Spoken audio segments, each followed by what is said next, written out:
नमस्कार जय जगन्नाथ शुभ सकाळ आज हूँ सेप्टेम्बर 4 तारिख गुरुवार प्रथम खबर भारत में रहीपर पड़ोशी देशर संख्यालघु शरणार्थी बड़ घोषणा करिसेंति केंद्र सरकार धार्मिक निर्यातनार शिकार होई भारत में शरण नेथिबा अफगानिस्तान बांग्लादेश एवं पाकिस्तान संख्यालघु संप्रदायर लोकंकु बड़ आश्वस्ति प्रदान करिसेंति केंद्र सरकार गृह मंत्रालय एक निर्देशालय रे कुहाଯାଇଛି जे हिंदू सिख बौद्ध जैन फारसी एवं ख्रीष्टान संप्रदायर जो लोक माने 2024 डिसेंबर 31 सुधा भारत आसिछंती सेमानंकु पासपोर्ट किंबा अन्य ट्रावेल डॉक्यूमेंट बिना मध्य देश में रहिबा पय अनुमति मिलिबो। केंद्र सरकार यह आदेश इमिग्रेशन एवं फॉरेंस एक्ट 2025 अनुसार जारी करछंती। एहा अधीन रे से लोकमानकु आश्वस्ति मिलिबो जो माने वैध पासपोर्ट एवं बिना वीसा रे भारत आसिछंती। परवर्ती खबर रोकिबो जीवन जिंदाबाद रोकिबो जीवन जिंदाबाद सरकार आरंभ करने को जाउछंती सचेतना कार्यक्रम आसंता 10 तारिख रु कार्यक्रम विभिन्न जिले में कराजिबो। एने लोकसभा भवन में बड़ बैठक होईछि। उच्च शिक्षा मंत्री सूर्यवंशी सूरज को अध्यक्षतार बैठक आलोचना करा जायछि। एथिरे मुख्य शासन सचिव पुलिस डीजी उच्च शिक्षा विभाग सचिव और विभिन्न अधिकारी उपस्थित रहिथिले। अभिनेता सब्यसाची मिश्र और संगीत निर्देशक प्रेमानंद उपस्थित रहिथिले। रोकिबाकू जिला हेडक्वार्टर कार्यक्रम कराजिबो। एथिरे कॉलेज स्कूल छात्र छात्री और युववर्ग सामिल रहिबे। 70 रु अधिक कलाकार एथिरे सामिल हेबे। महिला शिशु विकास विभाग गृह उच्च शिक्षा विभाग पक्षरु आयोजित हेबो। परवर्ती खबर दबदबा देखाइले जिनपिंग इतिहास रे चीन प्रथम थर लागि कला सर्वबृहत सामरिक परे सारा विश्व को चीन देखाइला दबदबा। परेड रे प्रदर्शित होइछ अधिकांश शक्तिशाली अस्त्र। एहा सह राष्ट्रपति सी जिनपिंग निजको जने शक्तिशाली शासक भाव निजको उपस्थापित करछंती। जापान रो परास्त सह द्वितीय विश्वयुद्ध अंत हेबार 80तम वार्षिकी अवसर रे चीन राष्ट्रपति देखाइछंती शक्ति। केवल एतिकी नुहे रूस राष्ट्रपति व्लादिमीर पुतिन और उत्तर कोरिया नेता किम जोंग उन को गहन रे करिछंती सामरिक परेड। परवर्ती खबर पंजाब रे समस्त शिक्षानुष्ठान छुट्टी घोषणा। देश में निरंतर प्रबल वर्षा जोग अनेक राज्य में परिस्थिति अत्यंत गंभीर। पंजाब जम्मू एवं काश्मीर हिमाचल प्रदेश एवं उत्तराखंड रे बन्या जोगु परिस्थिति जटिल रहिछि। पंजाब रो समस्त 23 जिलार 1400 रु अधिक गाँ बन्या द्वारा प्रभावित होइछि। राज्यर परिस्थिति को देखि पंजाब सरकार समग्र राज्य को विपर्यय प्रभावित घोषणा करिसंती। पंजाब रो मंत्री Harjot Singh boys social media रे एक पोस्ट माध्यम रे सूचना दैछंती। राज्यर समस्त स्कूल कॉलेज विश्वविद्यालय समेत समस्त शिक्षानुष्ठान सेप्टेम्बर 7 पर्यंत बंद रहिबो। परवर्ती खबर पुणी व्यापिलाणी की बार्ड फ्लू मलेनी 300 रु अधिक कुकुड़ा पुणी थरे व्यापिलाणी की बार्ड फ्लू जगतसिंहपुर जिला मखी अंचल रे देखिबाकू मिलिछि कुकुड़ा मड़क। एक फार्म रे 300 रु अधिक कुकुड़ा मरि जाइछंती। केउ कारण पई कुकुड़ा मड़क घटिला ता स्पष्ट होई पारि नाही तो एहाकू बार्ड फ्लू बोली आशंका करा जाउछि। फार्म मालिक एने प्राणी विभाग अधिकारी को अवगत कराइछंती। विभागीय अधिकारी आसी नमूना संग्रह करबा परे जणा पड़िबो केउ कारण पई एभली परिस्थिति होइछि। परवर्ती खबर बुमेरांग साब्यस्त होला ट्रम्प को टैरिफ आउरी सस्ता रे तेल दब रूसिया। भारत और रूसिया मध्य तैल कारोबार को बंद करबा पई टैरिफ लगाइतिले अमेरिकार राष्ट्रपति हेले डोनाल्ड ट्रम्प को पई एहा बुमेरांग साब्यस्त होइछि।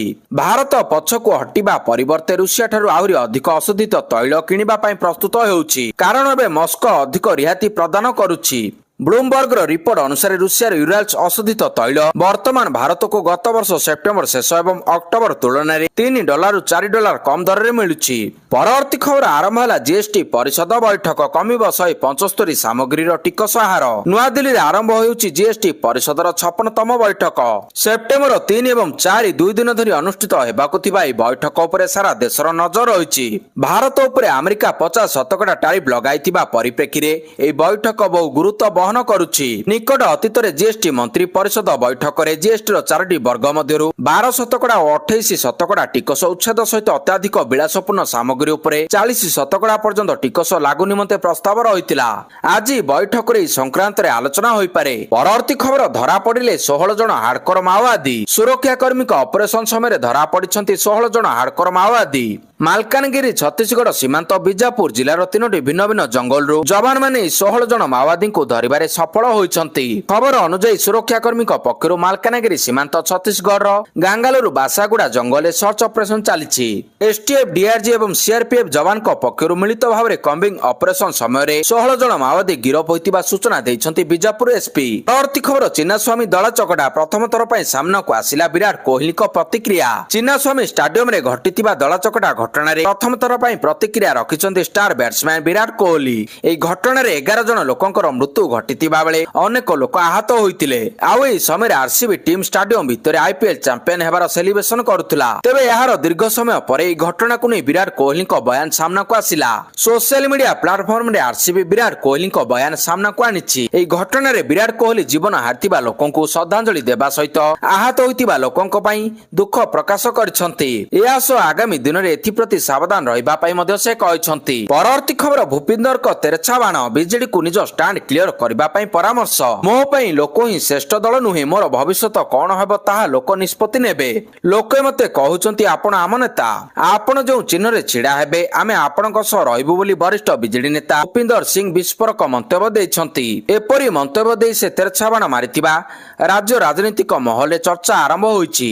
ଏପରି ମନ୍ତବ୍ୟ ଦେଇ ସେ ତେରଛା ବାଣ ମାରିଥିବା ରାଜ୍ୟ ରାଜନୈତିକ ମହଲରେ ଚର୍ଚ୍ଚା ହେବା ଆରମ୍ଭ କରିଛି। କଂଗ୍ରେସର ଭବିଷ୍ୟତ ଦେଶରେ ଓ ରାଜ୍ୟରେ ବଢୁଛି। ରାଜ୍ୟରେ ବିଜେଡି ଯଦି ଠିକ ଭାବରେ ମୁଖ୍ୟ ବିରୋଧୀ ଦଳର ଭୂମିକା ନ ନେବ ତେବେ କଂଗ୍ରେସ ଆହୁରି ଆଗକୁ ବଢିବ। ରାଜ୍ୟରେ ଲୋକେ ଅନୁଭବ କରିଛନ୍ତି ଯେ ବିଜେଡି ଓ ବିଜେପି ମଧ୍ୟରେ କିଛି ପ୍ରଭେଦ ନାହିଁ, ତେଣୁ ଲୋକେ କଂଗ୍ରେସ କଥା ଚିନ୍ତା କଲେଣି। ବିରୋଧୀ ଦଳ ଭାବରେ ବିଜେଡି ଠିକ ଭାବରେ ପ୍ରସଙ୍ଗ ଉପସ୍ଥାପନ କରୁନଥିବାରୁ ତାର ଫାଇଦା କଂଗ୍ରେସ ନେଉଛି। ଲୋକେ ବିଜେଡି ଠାରୁ ଦୂରେଇ ନାହାନ୍ତି, କିନ୍ତୁ ଲୋକେ ବିରୋଧୀ ଦଳ ଠାରୁ ଯାହା ଆଶା କରୁଛନ୍ତି ତାହା ବିଜେଡି ଠାରୁ ପାଉନାହାନ୍ତି। ଆମ ଷ୍ଟାଣ୍ଡ କ୍ଲିୟର ହେବା ଦରକାର ବୋଲି ଭୂପେନ୍ଦ୍ର ସିଂ କହିଛନ୍ତି। ପରବର୍ତ୍ତୀ ଖବର ଆଜି 5 ଘଣ୍ଟା ବନ୍ଦ ରହିବ ଶ୍ରୀଜୀଉଙ୍କ ଦର୍ଶନ। ଆଜି ଭାଦ୍ରବ ଶୁକ୍ଳ ଦ୍ୱାଦଶ ତିଥିରେ ବାମନ ଜନ୍ମ ନୀତି ପାଇଁ ଶ୍ରୀଜୀଉଙ୍କ ଦର୍ଶନ ସର୍ବସାଧାରଣ ପାଇଁ ସନ୍ଧ୍ୟା 5ଟାରୁ ରାତି 10ଟା ପର୍ଯ୍ୟନ୍ତ 5 ଘଣ୍ଟା ବନ୍ଦ ରହିବ। ଭକ୍ତମାନେ ଏହି ସମୟ ମଧ୍ୟରେ ପ୍ରଭୁଙ୍କୁ ଦର୍ଶନ କରିପାରିବେ ନାହିଁ। ଅନ୍ୟପଟେ ଶ୍ରୀମନ୍ଦିରରେ ଭକ୍ତମାନଙ୍କ ପାଇଁ ଧାଡି ଦର୍ଶନ ବ୍ୟବସ୍ଥା ପ୍ରବର୍ତ୍ତନ କରାଯିବ। ପରବର୍ତ୍ତୀ ଖବର ଦିନିକିଆରେ 1 ନମ୍ବର ଅଲରାଉଣ୍ଡର ହେଲେ ସିକନ୍ଦର ରାଜା। ଟି20ରେ ହାର୍ଦ୍ଦିକ ସ୍ଥାନ ବିପଦରେ। ଜିମ୍ବାବେର ଅଭିଜ୍ଞ କ୍ରିକେଟର ସିକନ୍ଦର ରାଜା ଆଇସିସିର 1 ଦିବସୀୟ ଅଲରାଉଣ୍ଡର ରାଙ୍କିଙ୍ଗରେ ପ୍ରଥମ ସ୍ଥାନକୁ ଆସିଛନ୍ତି। ସିକନ୍ଦର ଶ୍ରୀଲଙ୍କା ବିପକ୍ଷରେ ଖେଳାଯାଇଥିବା 1 ଦିବସୀୟ ସିରିଜରେ ଚମତ୍କାର ପ୍ରଦର୍ଶନ କରିଥିଲେ, ଯାହା ଯୋଗୁଁ ସେ ଏହି ତାଲିକାରେ ଶୀର୍ଷରେ ପହଞ୍ଚିଛନ୍ତି। ସେହି ସମୟରେ ଆଇସିସିର ଟି20 ଅଲରାଉଣ୍ଡର ରାଙ୍କିଙ୍ଗର ତାଲିକାରେ ହାର୍ଦ୍ଦିକ ପାଣ୍ଡ୍ୟାଙ୍କ ନମ୍ବର 1 ସ୍ଥାନ ବର୍ତ୍ତମାନ ବିପଦରେ ପଡିଛି, କାରଣ ଆଫଗାନିସ୍ତାନର ମହମ୍ମଦ ନବୀ ଏବେ ତାଲିକାର ନମ୍ବର 2 କୁ ଆସିଯାଇଛନ୍ତି। ପରବର୍ତ୍ତୀ ଖବର 33 ଲକ୍ଷ ଘୋଷିତ 20 ମାଓବାଦୀଙ୍କ ଆତ୍ମସମର୍ପଣ। ସୀମାନ୍ତ ଛତିଶଗଡ଼ ସୁକମା ଜିଲ୍ଲା ପୋଲିସ ନିକଟରେ 20 ଜଣ ଦୁର୍ଦ୍ଦାନ୍ତ ନକ୍ସଲ ଆତ୍ମସମର୍ପଣ କରିଛନ୍ତି। ଛତିଶଗଡ଼ ସରକାରଙ୍କ ତରଫରୁ ଆରମ୍ଭ ହୋଇଥିବା ଘରକୁ ଫେରିଆସ ଆତ୍ମନିର୍ଭରଶୀଳ ନୀତିରେ ପ୍ରଭାବିତ ହୋଇ ନକ୍ସଲ ସଂଗଠନ ଛାଡି ମୁଖ୍ୟ ସ୍ରୋତରେ ସାମିଲ ହେଲେଣି। ଏହି କ୍ରମରେ ସୁକମା ଜିଲ୍ଲା ପୋଲିସ କାର୍ଯ୍ୟାଳୟରେ ଆୟୋଜିତ ଏକ ସ୍ୱତନ୍ତ୍ର କାର୍ଯ୍ୟକ୍ରମରେ ଏସିପି କିରଣ ଚୌହାନ, ସିଆରପିଏଫ କମାଣ୍ଡର ରାଜେଶ କୁମାର ପାଣ୍ଡେଙ୍କ ନିକଟରେ ଏହି 20 ଜଣ ନକ୍ସଲ ଆତ୍ମସମର୍ପଣ କରିଛନ୍ତି। ଏମାନଙ୍କ ମଧ୍ୟରୁ 9 ଜଣ ମହିଳା ନକ୍ସଲ ଅଟନ୍ତି। ଏମାନଙ୍କ ମୁଣ୍ଡରେ 33 ଲକ୍ଷ ଟଙ୍କାର ପୁରସ୍କାର ରହିଥିଲା। ପରବର୍ତ୍ତୀ ଖବର ଭାରତ ଟାରିଫରେ ଆମକୁ କରୁଛି, ପୁଣି ଧମକାଇଲେ ଟ୍ରମ୍ପ।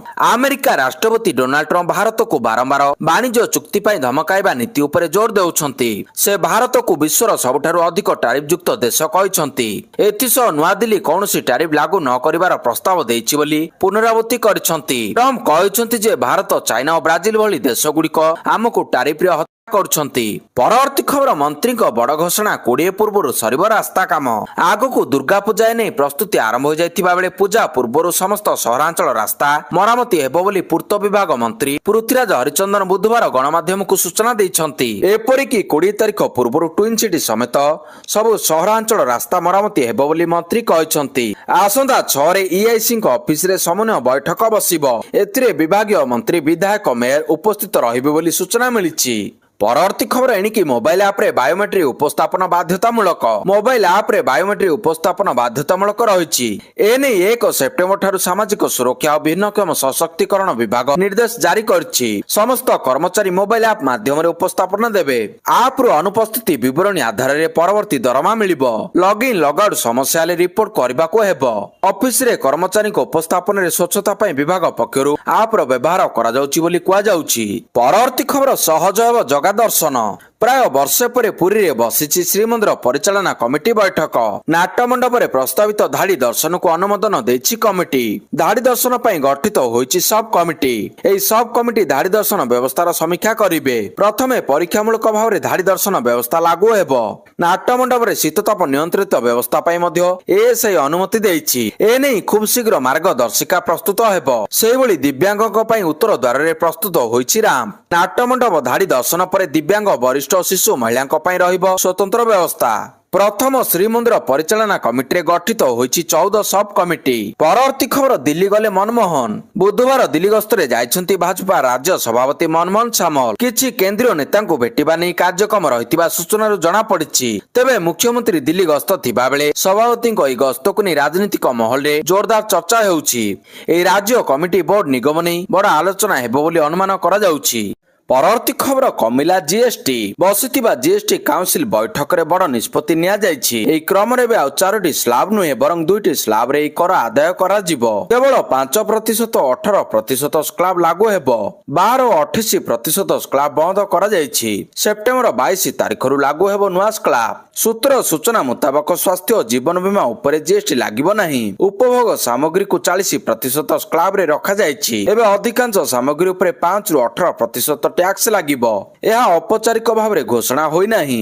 सेबडे सीतारमण कहिसंती प्रत्येक राज्यर अर्थमंत्री जीएसटी समीकरण को पुनः समर्थन करिसंती। काउंसिल 12% और 28% टिकस स्लैब को रद्द करी 2 टिकस गठन 5% 18% मंजूर करिछि।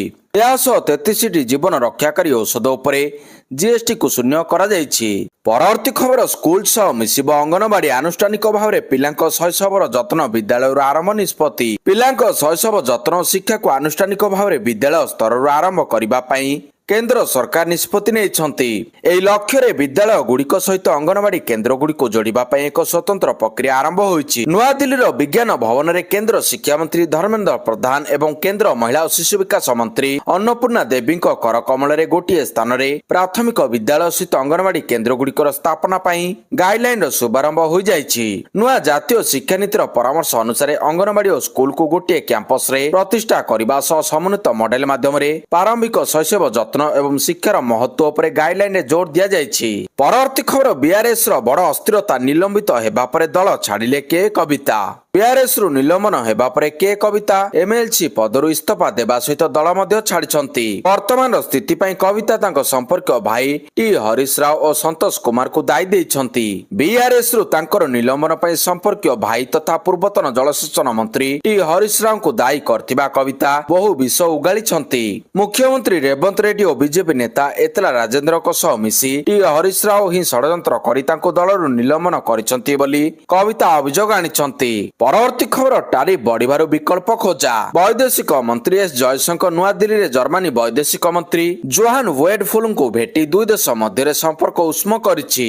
एई साक्षात दुई देश मध्य द्विपाक्षिक सहयोग को गभीर करबा उपरे गुरुत्व दिया जाइछि। जयशंकर कहिसंति जे से जर्मनी मंत्री सहित संपर्क नूतन दिग उपरे आलोचना करबा को आशा करछन्ति। एस जयशंकर तांकर भाषण रे कहिथिले जे भारत एवं जर्मनी मध्य 100 वर्ष रु अधिक समय धरि वाणिज्य संपर्क रहिछि। 25 वर्षर रणनीतिक सहभागिता एवं 50 वर्षर वैज्ञानिक सहयोग विषय मध्य उल्लेख करथिले। परवर्ती खबर संबलपुर महानगर निगम निर्वाचन पई बाट फिटिला। संबलपुर महानगर निगम एसएमसी निर्वाचन पई एणिकी बाट खोलिछि। ओडिशा हाईकोर्ट 2015 रे प्रकाशित निर्वाचन विज्ञप्ति को रद्द करी सरकार को 6 सप्ताह मध्य नुआ विज्ञप्ति प्रकाश करबा पई निर्देश दैछन्ति। विज्ञप्ति संरक्षण आईन आधारित हेबा आवश्यक बोली हाईकोर्ट कहिसन्ति। वार्ड संरक्षण नै 2015 मसीह विज्ञप्ति जारी होइतिला जहाँ संरक्षण कोटा को अतिक्रम करथिबा नै अभियोग होइतिला। 50% रु अधिक वार्ड संरक्षित हेबा संरक्षण आईन उल्लंघन बोली अभियोग करी हाईकोर्ट दायर होइतिला मामला जହାର प्रारंभिक शुणाणी करी 2015 मसीह प्रकाशित विज्ञप्ति उपरे रहितादेश जारी करथिले कोर्ट। तेबे मामलार चूड़ांत राय आसीछि एवं संबलपुर पौर निगम निर्वाचन पई बाट फिटिछि।